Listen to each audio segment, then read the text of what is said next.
12th political science book பேக்கில் வந்துட்டு பார்த்தீங்க அப்படின்னா சொற்களஞ்சியம் கொடுத்துருக்காங்க. இதில் ஒரு சில முக்கியமானது இருக்குப்பா. அதாவது இது பாருங்களேன், பார்க்க 4 ஒரே இதாக இருக்கிற மாதிரி இருக்கும். ஆனால் 4மே வேறு வேறு. அதாவது communalism, communal violence, communism, commutation, இது 4 வேறு வேறு. இப்போ பாருங்கள், கம்யூனலிசம் அப்படின்னா என்னென்னா வகுப்புவாதம். கம்யூனிசம்னா பொது உடைமைப்பா, இதை ஞாபகம் வச்சுக்கோங்க, சரிங்களா? அதாவது கம்யூனலிசம் அப்படின்னா வகுப்புவாதம், கம்யூனிசம் அப்படின்னா பொது உடைமை. இதுவே கம்யூனல் வைலன்ஸ் அப்படின்னா வகுப்புவாத வன்முறை, சரியாப்பா? கம்யூனல் வைலன்ஸ்னா வகுப்புவாத வன்முறை. கம்யூட்டேஷன் அப்படின்னா தண்டனையை குறைக்கிறது, சரியா? கம்யூட்டேஷன் அப்படின்னா தண்டனையை குறைக்கிறது. அடுத்து இது 2 முக்கியமானது, அதாவது டீசென்ட்ரலைசேஷன், டிஃபேக்டோ, சரியா? டீசென்ட்ரலைசேஷன் என்னன்னா அதிகார பரவல், சரியா? ஒரே இடத்துல அதிகாரம் குவிஞ்சிருக்காம எல்லா இடத்துலையும் பரவி இருக்கிறதா டீசென்ட்ரலைசேஷன், சரியா?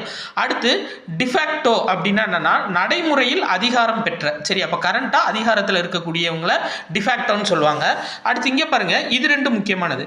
பார்பரிசம், பைகேமரலிசம், இது 2 முக்கியமானது. பார்பரிசம் அப்படின்னா என்னன்னா நாகரிகமற்ற நிலை, அதான் பார்பரிசம்.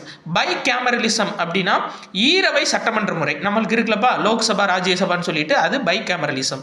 அடுத்து பாருங்க, பாய்காட்டு, பியூக்ரசி அப்படின்னு சொல்லிட்டு ஒரு வேர்டு இருக்குப்பா, சரியா? பாய்காட்டுனா புறக்கணிப்பு, இது நம்மளுக்கு தெரியும். நாங்கள் வந்து கிளாஸை பாய்காட் பண்ணுறோம்னா புறக்கணிக்கிறோம் அப்படின்ற மாதிரி அர்த்தம். இதே பியூக்ரசி அப்படின்னா அதிகாரத்துவம் அப்படின்னு அர்த்தம், இல்லை ஆட்சி பணியர் அப்படின்னு அர்த்தம்ப்பா பியூக்ரசி அப்படின்றது. அடுத்து பாருங்க, இந்த முக்கியம்ப்பா, கேபிட்டலிசம் அப்படின்னா முதலாளித்துவம், இதை ஞாபகம் வச்சுக்கோங்க, சரியாப்பா?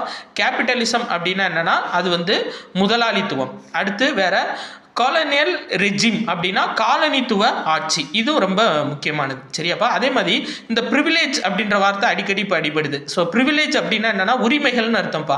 அப்போ கமிட்டி ஆஃப் ப்ரிவிலேஜ் அப்படின்னா உரிமைகள் குழு அப்படின்னு சொல்லி அர்த்தம். இது வந்து 12th polity, சரியாப்பா? 12th political science அரசியல் அறிவியல் புக்கில் பின்னாடி இருக்கக்கூடிய சொற்களஞ்சியம் ரொம்ப முக்கியமானது, படித்து வச்சுக்கோங்கப்பா. நன்றி.